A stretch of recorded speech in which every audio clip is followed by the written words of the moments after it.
There was a time I was coming from church and I decided to throw myself in the river. I wish my mother was there.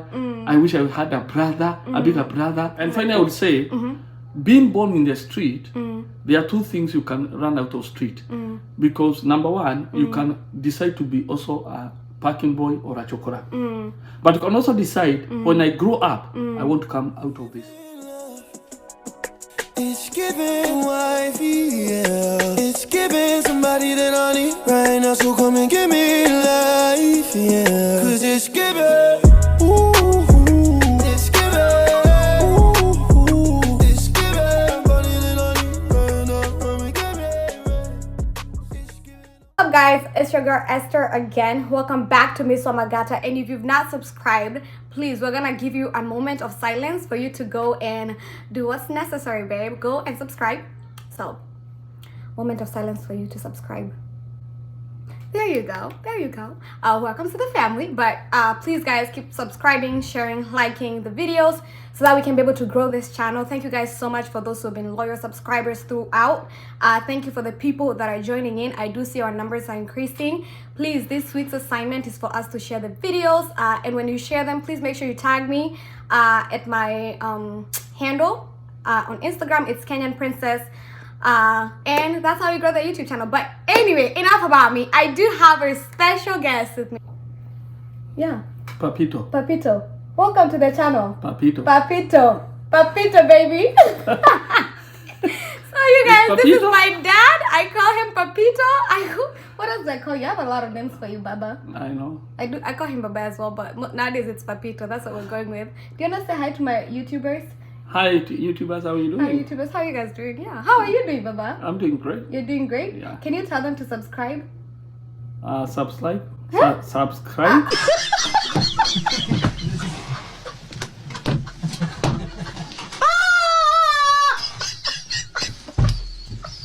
Ati? Hold on. Hii kitu ilikuja na Mary. It came with the shipping. FedEx. Amazon. Clearing and forwarding. So you guys subscribe, like, follow, and what else? Share. All right.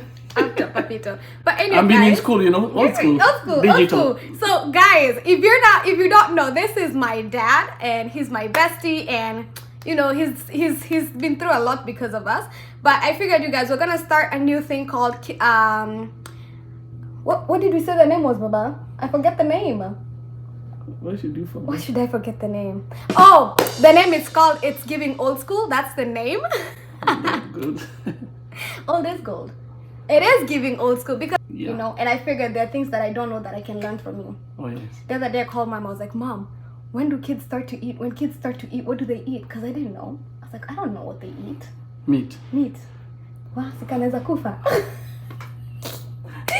But before we start there, I think I wanted to bring my dad here. I think one of the things that God has really blessed us with is having a very, very present dad.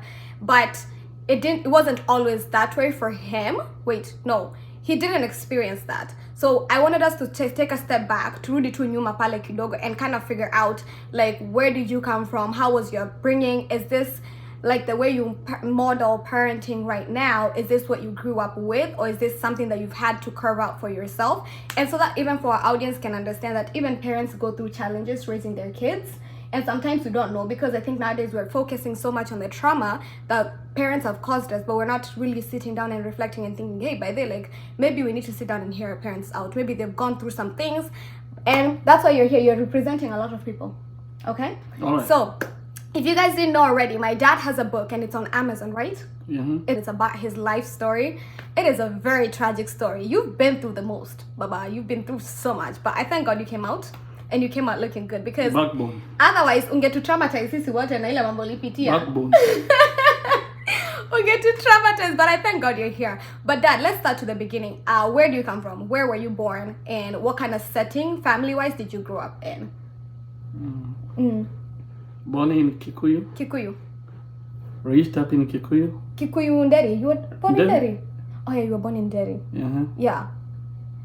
Went to school in Kahuho High School. Wait, let's go back. You were born in Derry, but your dad did not live in Derry.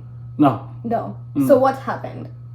It's a long story. It's okay. We have time. We have time. That's why we're here. So when I was born? Because we want people to understand you've come from a very tragic story, and I know your story. You've come from a very tragic background, but that's not what you've passed on to your kids. You've tried to carve out a different path. Before we get to the path, we need to understand, where did you come from? How did you make it? And how are you still continuing to do that? Sindio? Yeah. Okay, so you were born. Your dad lived in somewhere else. Okay. Basically, I was born in Githunguri. My mom came from Kikuyu. And when I was born in Kenyatta Hospital. It was, by that time, I think it was called King George Hospital. It's White long people, time. Azungu. So, after I was born, my mother died when I was 3 days old. Okay. So, my mom, before she died, she told whom I call my mom right now. The sister now. The sister, my auntie, but I call her mom because I was raised up there. That's my family. So, my mom told my auntie, you are going to take care of my kids. She never knew she would die, but after 3 days, she died. That's crazy. I didn't know that. So when she was to be buried, the mother came. Okay, my father came in the hospital. My auntie came and she said, "Okay, let me take the baby. I raise up the baby. I'll give it back to you." So I was taken over from there. And coincidentally, from what I understand, Shosho had just given birth to her own child. Oh yes. So you guys were raised together and you grew up almost as if you were twins. We were like twins, Okay. because my other brother who died later, he was born in August. I was born in December. So we were like twins. Okay. So not we were like, we were twins. So that's how it went. We grew up, and my father still in Githunguri, or Gatundu for that matter, Gatundu North. Okay. When now after school. How old were you when you went back to Guka's house, your father's house? There was a time I went back there when I was like, I think 13 years, either 12 or 13 years. I stayed there for like 3 years. We could not rhyme well with my stepmother. So when Shosho passed away, your mom, your biological mom, when she passed away, how long was it before your dad remarried? It didn't take long because I was born in 64, and my stepbrother was 1967. So within a course of maybe 2 years. No, call it 1 year, because there was another boy who passed away. This was the second one. Oh. So it was just like 1 year. Oh, okay. So Guka just moved on swiftly. Okay. And so now at 13, you've gone back to your dad. Did you know your dad by the time you're going back to your Yeah, because when we could go for vacation in school. Okay. After school. We would go visit my dad for 1 month, then go back to my mom's home. Then we could stay for another 3 months. Then we go again. So we knew You knew him. dad. Yeah, we knew him. And how was, at 13 years old, how was the relationship between you and Guka? Not okay. This is a person you only see once a month. Yeah. Yeah. So we do. Let me say that the way a father and a daughter or a son, they sit down and talk, we never had those conversations. It's only do this, do that, do this. Do that. You're in my house, only two kutuma, maybe that kind of stuff. Do this, but we never sat down and maybe like have a laughter, go to a place to enjoy. No, not that kind of relationship. Okay. And do you feel like that affected you now when you became an adult? Oh, definitely, because that was that's what I did not want with my children. I wanted my children, me to become their friend. They opened up their heart to me, and I know what they are going through. But my father never got concerned. I don't know whether it was like because now my mom was not there, and now he could like to show more love to the other child. Okay, because he has another family now. Yeah. That's tough for 13-year-old. Oh yeah. I remember after I went there, because I went to class 4, 5, 6, because life was so bad, and sometimes I could sleep hungry.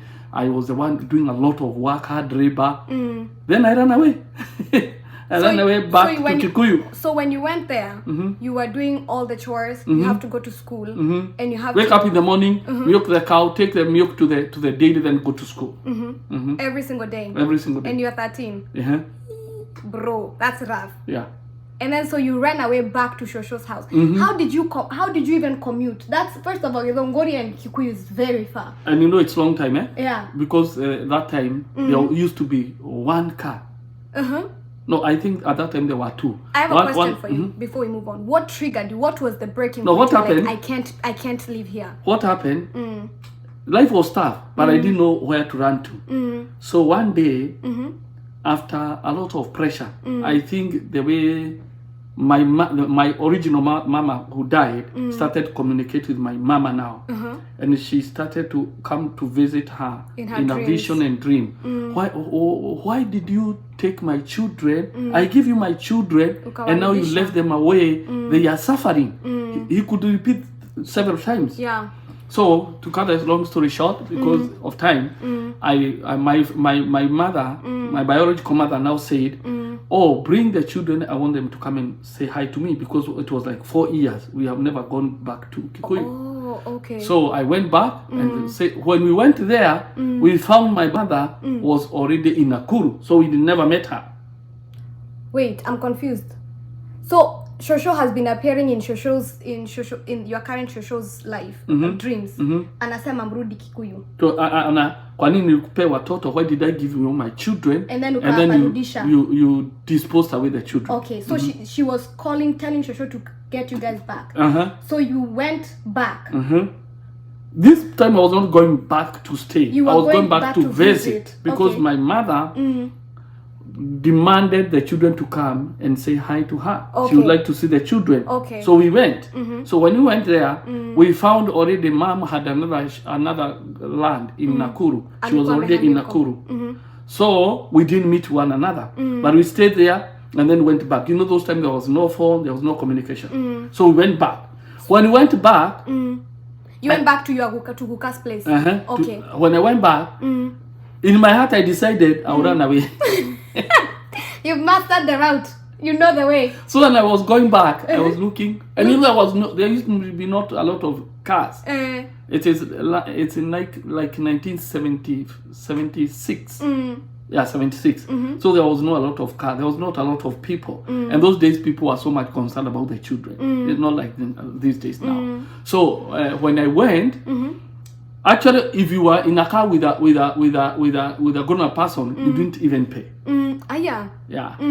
But now I knew because I was alone, I had to look for money. So when I went back, I stayed for some time. This is very weird, eh? When I went back, I was looking for money. I didn't have the money. You're only 13. You don't have money. So my father used to work in Nairobi, so he could come on Friday, stay on Friday and Saturday. Sunday in the morning he could go back to Nairobi. So my father had a small sword. We call it Rohiruajo, right? So I went to one of the boys who was bigger in school. They used to have money. I have something to sell for you. Business hustle. So he bought this guy bought this wood. I stored it at home. Went and sold it. And I sold it. How much did you sell it for? I think it was maybe 7 shillings. That was a lot of money. Oh, that was a lot of money because from where I was to travel to Nairobi was only 2 shillings. You're a rich man. No, to Roiro. To Roiro, 1 shilling. To Nairobi, another shilling. And to Delhi, that was a lot of money. You are a rich man. So I wake up in the morning. So now you have the money. You're good to go. Now tomorrow I'm running away. And I'm not carrying anything. You don't need anything. So I wake up in the morning. I knew this car used to left at exactly 7 a.m. in the morning. So this was very tricky because when I took the milk to the dairy, I remember I give somebody the garant to take it back home. Then I did. So maybe my stepmother thought I was late in school, so I had given to somebody because you used to do that. So I've gone to school. So I took the car and I went. So they were, well, you young man or boy for Wakanda, where are you going? I thought, I'm going to visit my father in Nairobi. And then you because I could take you back. But those are the days when the parent was so much concerned. So and everybody was raised by the community. Yeah. So I went to Roiro, take another car, went to... And you knew where the stage was. Oh, yes. I had mastered everything. Oh, yes. So when I went to Nairobi, those buses used to go with the time. So I went there. I reached Nairobi at Sasaba, 1 p.m. The bus which was to go at Kikuyu was coming at 3 p.m. So when I was waiting, my sister called Philomena, you know Philomena, eh? The one who Firo. She is the one who saw me. When you're in Nairobi waiting? Yes, she was coming to pick up us and go home. But what? Wamagatas, what? Because she did not want to frustrate me, because I started to cry, and she was so concerned. You're so So she bought me a soda, bought him to it, and she was just quiet. She never asked me something. Then I went back home. And I have a question. No, I remember. No, when I went, we met with the Firo. I think she was alighting from the bus to reach there. So I took back the bus, but we talked. So when I went home, because I remember, I found my mother she was not at home. So when I went, I found she had gone to a burial in a certain place. Okay. So my brother George told me, "Oh, Mom is here. Come." She was very happy. George was very happy. Let's go. So we went and found Mom there. She started crying. She was very happy. And we went back home. The next episode is next time. Okay, I do have a question before we go. We close. When you are living at, I don't call Mama. What's her name? I don't call not Shoshwanderi, the other, your stepmother. I've never called her Shosho. I never met her. And she was just so mean to you. I don't want to call her Shosho. I don't want to call her that. No, it's okay. But I do have a question. When you were living in that place, what were you feeling? Were you feeling hopeless? Like, what was life like for you mentally? For you, like, and what do you remember, like, maybe a memory of one thing that happened there? You were like, I can't, this is too much. I wish my mom was alive, or something like that. Those are the things that always linked in my mind every day. The only other thing which was better for that is because we were with my sister, who was older than me. So she was like a mama to me, although she was just older with me, like not like it's just 1 year. So we are just almost the same. But because she was bigger and I was younger, she was like a mama to me. So everything, when the stepmother could eat everything, nothing to eat. My stepsister could cook, we could eat. My sister, she could cook, we could eat. So she was my comforter. And I remember, before she came, there was a time I spent time by myself, because I was the first to come, then she came later. Okay. There was a time I was alone. Sometimes I remember I was coming from the church alone, and I used to have a very great friend, my neighbor. So most of the time I could go there. But I remember there was a time I was coming from church, and I decided to throw myself in the river. But now, when I went and measured the water in the river, sorry. It was at your ankles. No, it was above the knee. So even if I throw myself, I will not die. And now I could sometimes think of hanging myself. But now you could not find a rope to hang yourself, because the ropes were used for carrying the grass every day. So when you take it out, you'll be known. And you know you cannot do it at night. So it was very tricky. But I want to tell you, it was very rough. And all the time I wish my mother was there. I wish I had a brother, a bigger brother. What kind of a life is this? I used to miss now back in Delhi, because that's the place. At least that was home. Yeah, that was home, and I could enjoy it. So all my time I was thinking, every time when I was leaving, I was thinking, how would I run away and go back there? And I have a question for you. Like, what message would you send to a person who's maybe raising a stepchild, or maybe they have taken in kids that are not their biological children? These kids maybe have lost their parents, and now they're taking care of them. What message would you have to those parents? Is that sometimes we miss golden opportunity. Like now I'm raising up my step. You're raising up your nieces and nephews. My nieces and nephews. Yeah. And I'm very proud of them. Yeah. And I give them what I can, the best I can for them. And I don't take things lightly, because you don't know what you become out of this person. Because if my stepmother could have rated as well with her, she could have enjoyed the fruits of who you are right now. Whom I am right now. That can be a golden opportunity, because you don't know whom you are raising up. And the person you are raising up will be maybe of great help in other time to come. Okay. Yeah. Finally, I would say, being born in the street, there are two things you can run out of street. Because number one, you can decide to be also a parking boy or a chokora. But you can also decide, when I grow up, I want to come out of this life and change it. So you have to make a decision. It's your own choices. So when I was growing up, I was saying, I would like to have my children. I would like to be good to my children. I would like to be talking to them. I would like to help people. Because I was so frustrated to know, why was this person doing this to me? Because it was not my choice to be where I was. You just found yourself, even you. Yeah. Okay. Guys, I think we've come to the end of that episode. We're going to keep talking about these things because I think there's a lot for us to learn. And there's a lot for us to take home. And please, feel free to share even these videos with your parents. I think sometimes they can be of benefit and they can help heal families. And yeah, let us know how you feel about this episode. Please comment. Let us know how you feel about this episode. Comment. Tell us if this is something you want to see a little bit more, and what you guys would like to see us talk about as we dive deeper into how my dad was raised and how he's raising us now. But guys, for now, please share, like, subscribe, and see you next time. Bye. Bye-bye. It's giving wifey, yeah. It's giving somebody that I need right now. So come and give me life, yeah. 'Cause it's giving.